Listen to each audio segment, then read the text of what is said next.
34 speakers I counted. I think there's 39, but goodness knows where the other ones are. Welcome back to Cambridge Auto Sound. I'm Nathan, and if I sound out of breath, it's not because I'm ill this week, it's because we've been flat out trying to get this Range Rover finished. It's about 5:15 on a Friday night. The customers come in at 6 o'clock. It's all done, it's all tuned. It sounds absolutely fantastic. I couldn't be happier with it. And I'm just going to try and show you a video now. There's very little behind the scenes because it's been a hell of a slog to get this one done. Sometimes as a small business, you have to kind of take a leap of faith that your ability is where you think it is. When the customer contacted us about this car, I'd never worked on this generation of Range Rover. It's got the Meridian Signature system in it, which I think's got something stupid like 39 standard speakers. Massively complex system. Didn't know where the original amplifier was located, didn't really know what speakers were in it. In fact, I'll go on to that in a minute because we ended up buying a load of speakers that then we haven't used because they were the wrong size. But it's jobs like these, I think, that almost not define you. I'm not trying to be some kind of existential kind of quote here or anything, but I'm pleased that I did it, and I'm pleased that the stress has paid off. Because like I said, I'm really happy with how it sounds. I hope we do more of these. I hope other people get to hear this car because it sounds fantastic. It's a 2024 or 2025 Range Rover, like I said, with the Meridian Signature. As far as I'm aware, I think there's 2 or 3 different levels of audio in these cars. There's like a bass system, Meridian system, and then Meridian Signature. If you've got an autobiography, chances are it's going to be the Meridian Signature. 39 speakers. Do you need 39 speakers in a vehicle? Well, the simple answer is no. If you want to try and give a good listening experience to every single seat in the car, more speakers is beneficial, but the algorithm that's going to be controlling all that is absolutely crazy and is beyond what I can do in our Helix software. What the number of speakers you really need for good audio, good well-balanced audio from a driving position is 8 cabin speakers and 1 or multiple subwoofers, so 9 channels in essence. Tweeters, mids, mid basses, mids in the rear. This has actually got mids, tweeters and mid basses, but we'll get onto that. And then a sub channel. So 1, 2, 3, 4, 5, 6, 7, 8, and then 9 as a sub channel. That's the kind of minimum that we aim for in our systems. And I've talked about it before, active front end, something in the rear to give some differential rear feel and some ambience, and then a subwoofer. What we've actually put in this car is active front end. So we've gone for the Helix Compose i7 range of speakers. So this is their top end factory fitment, if you like. So it's a 4-inch mid-range and a 20mm tweeter, quite a small tweeter. When you see it, when you get it out of the box, you kind of question why you spent 350 quid on it. But it sounds fantastic and it performs really well. So don't let the aesthetics fool you. So we've got tweeters in the doors, mids in an absolutely fantastic location up on the dash in each corner. And they're playing quite a wide range of music or a wide band of frequency. So from about 160 up to 4,500 hertz. In the lower doors, we've got the Helix i7 Compose mid basses. So that's a 6.5-inch woofer. In the rears, there's then another set of tweeters, another set of mids, and another set of the 6.5 inches. So we've got a 3-way in the front and a 3-way in the rear. I'm actually then running the speakers behind the rear passenger's shoulders in this car as rear effect as well. And then we've got a subwoofer. So complex system as standard to a complex system as aftermarket. When everyone that I spoke to about doing this car, they've all kind of said, oh, but it's got 39 speakers, why do you need to do it? It's not actually a terrible sounding system as stock if you listen to it at reasonable levels and if you turn off all the effects so it doesn't sound like the music's kind of coming from all around you. If you just listen to it in stereo at moderate levels, it's not a bad system. It's got a little weird 6.5-inch or 6x9 looking subwoofer in the rear wheel arch that actually vents outside the wheel arch, so it's like an IB subwoofer. It hasn't got an enclosure or anything.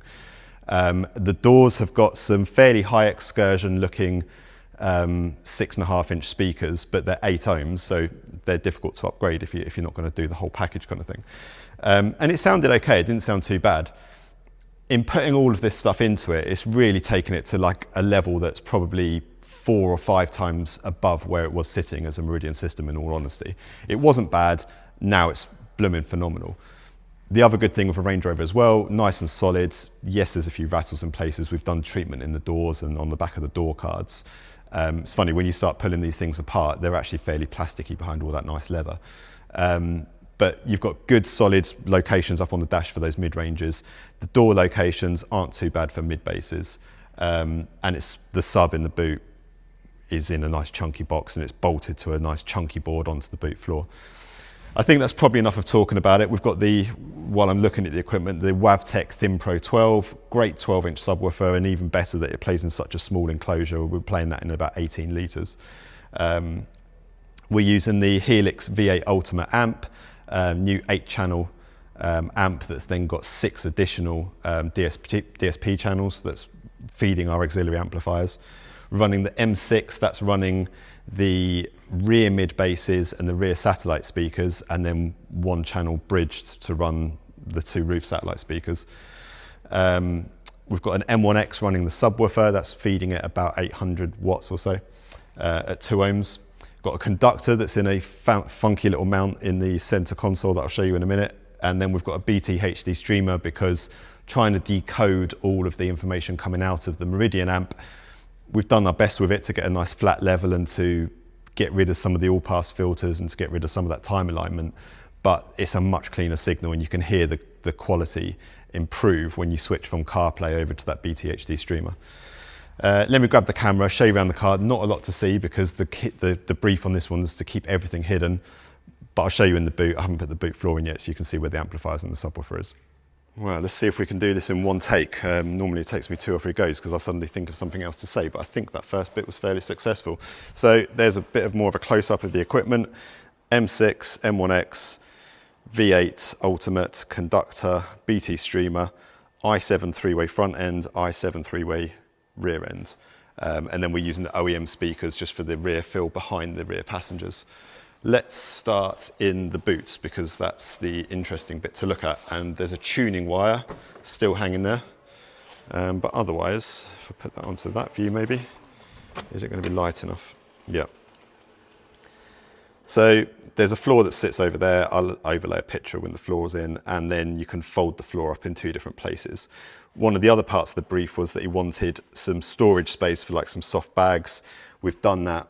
Again, I'll show you, I'll overlay a video when that front bit's up. There's space around the front of these amplifiers to be able to put some bags. Just remove the tuning cable because it looks a bit smarter. At the beginning of this job, I had that horrible sick bug, so I was kind of laid up. I was sort of helping Daniel lay things out, but he went ahead and made the sub box, and it looks pretty cool in that kind of diamond shape. Kind of almost mirrors the shape on the front of these Helix amps. That's the Wavtech 12-inch, plays phenomenally, much better than the OEM sub that's down behind this side. We've got the BT HD Streamer on a little 3D printed bracket just above all the wires there, and then we've got a fusing on this side that's easily accessible, main fuse just on there. Where the tools were, we've taken the tools out so there's no rattles. Owner of this car as well, I don't know if it came with a full-size spare, but he said we can do what we want under here. He's not going to use that space at all. If this needs to go into a car that has got a spare, I'm not too sure where we're going to put all the amplifiers because there's a lot of stuff behind both of these sides. So that's pretty much the only space to be mucking around with aftermarket audio. These are the speakers, by the way, that we've wired up. There's some there and there's some in the roof. So that's given some rear effect that we've got from our M6. Yeah, that's all there is to show in the boot really. Pretty happy with how it's turned out. It's not a show system. I kind of was coming up with some ideas of stacking the amps slightly differently, and it would have meant there was less storage space, but at least it's something that if he opens the boot, it's not embarrassing to look at. We've done a good a job as possible as making it tidy. In the doors in the rear, again, everything's behind the grills. I can't even remember if I took any pictures because these were going together while I was still ill, but there's a tweeter in mid, so 20mm tweeter, 4-inch mid, and then the 6.5-inch Compose i7 on our own custom 3D printed bracket to get it exactly the same depth as the old speaker, so it kind of sits nice and snug to the back of the door card. That's the other side. These are some of the original speakers. You get tons of them in the back of the seat. These are still active if you press the Meridian button on the head unit. So if he has a car full of people and they want to be able to have those speakers on, you can do that. If you have it then not on the Meridian setting on the head unit, if you just have it on stereo, then it cuts all of those off. Interestingly, there's also speakers. There's a speaker grill there, and there's one in each of the grab handles. And there are also speakers that I found out in each of the headrests, which aren't actually wired through the Meridian amplifier, but there's two speakers in each headrest. Don't know where they're coming from. Maybe they're coming direct from the head unit, or maybe there's another amplifier sitting somewhere, because yeah, it was odd. We had the amplifier completely disconnected, turned the car on, and it was still playing audio through these speakers. There's some more speakers up here, and then there's one or two center channels that we've disconnected because we're not using the center channel. In the front, tweeter, mid bass, and then the mid range sits up on these corners in the dash. I've got a couple of pictures that I will overlay. I think the only other thing to show, so I keep getting interrupted a little bit because there's people coming in and out. If I just turn the ignition on, are you going to be able to see it in there? There is a conductor. I've got some static pictures with some light in there. You do see the wire just disappearing down underneath there, but it was the compromise between stripping the whole center console out, and there's actually fairly good access just to get a wire to through this side carpet. This just peels back. Oh, there we go. You get a quick sample of how it sounds before I even wanted to, but it sounds pretty damn amazing. So yeah, conductors in there that actually fall, you can't get your hand fully in there, but that falls quite nicely just to the top of the finger, so you can rotate that. Below is obviously the Bluetooth input, and you press it and then you've got sub level and rear level. Unfortunately, the update that I've been wanting from Helix isn't out yet, so it's not doing the auto switching of the conductor settings, but as soon as that's released, he can pop back and I can just update it very quickly. I think that's probably all there is to say. A relatively quick video, although I've yapped on a lot, but there's not a lot to show for what was a massive, massive job, and one that's actually gone remarkably well. I've got the boot trim in now, so this is the little hatch that opens, and then when that's up, you've got access to put a soft bag in there or some extra bits. Then that locks down, and then there's another cover that goes over that front section, but you can't actually end up seeing the amps, so we've made as nice a job of it as possible. Like I said, it's not a show system. And then that all closes up. So many motors on these old things. If I've missed anything, I apologise, but thanks for watching. If you've got a Range Rover or a Range Rover Sport of this generation and you're interested in an audio upgrade, obviously we're fairly kind of like well versed in how the wiring architecture goes in these now, so I might see if I can put something on the website, but each car is going to be fairly individual depending on what space you've got underneath the floor. But they do upgrade really well, and yes, it is definitely worth upgrading from that Meridian. The speakers that came out, not a single one of them had a Meridian badge on. They were all kind of paper cones, fairly small magnets, so not the world's kind of best speakers. You get some nice speaker grills that say Meridian on, but not so much on the speakers. And yes, there's a lot of speakers in there, but if you want really well positioned kind of time-aligned audio where the vocals are nice and high and central on the dash, the only way to really do that is to put a DSP in there, something like the Helix V8 or a separate DSP and separate amplifiers. But that's so accomplished, that little amp. I think it's 8 by 100 watts, and there's 2 or 4 high power channels that run at 200 watts. So you can run a whole system off that, and then with 1 or 2 RCA outputs to a sub amp, that's all you need. Great car, great system. Can't wait for the owner to hear it. Can't wait for this week to be over and to go home and to enjoy a nice long bank holiday weekend. Thank you for watching. I've still got the Audison video to do. I'll hopefully do that next week when I've got a bit more time. But for now, check out Instagram, and we'll see you in the next video. Yes, I said I would say about the speakers that we bought.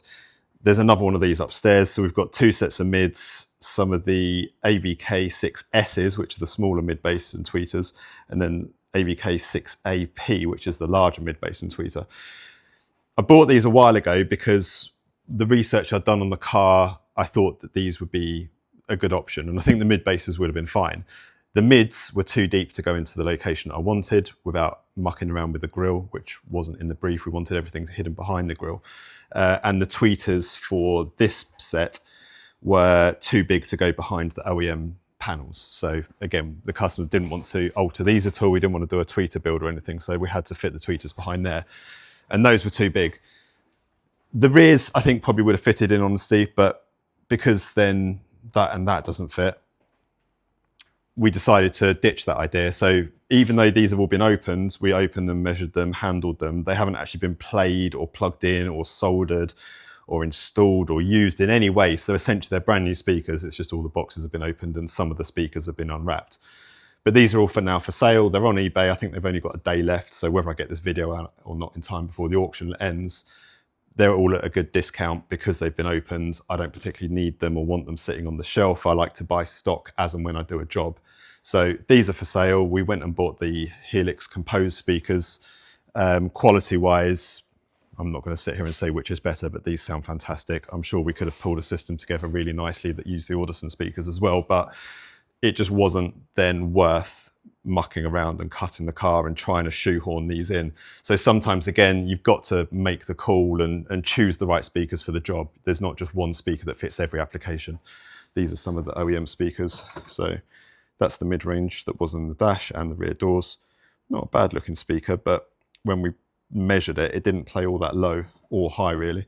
And then those were the door woofers, 8 ohms. And yeah, they sounded okay, but when you put them at higher levels, they started to struggle a little bit. All that's going back to the customer along with all these boxes. So, the other thing I didn't say is everything has been made returnable to standard very easily. So where we've cut any wires on the amplifier, they've all got quick connection plugs. The amplifier, I'll give you a little tip because no one helped me. The amplifier in these is behind there, not under the passenger seat like the internet tells you, or in the older generation cars. It's in that area just there. You've got to take all of that apart, all of that bit off, all of that carpet out. Have fun working out how that happens, how that all comes apart. But yeah, everything's on quick connectors, and they're all numbered. So if we don't uninstall this, anyone that goes behind there, hopefully it's fairly self-explanatory that you put number 1 plug into number 1 socket, number 2 plug into number 2 socket, and then all of the speakers are connected back to the Meridian system again. And yeah, it should be nice and easy. Right, that's it. I'm definitely going down the pub now.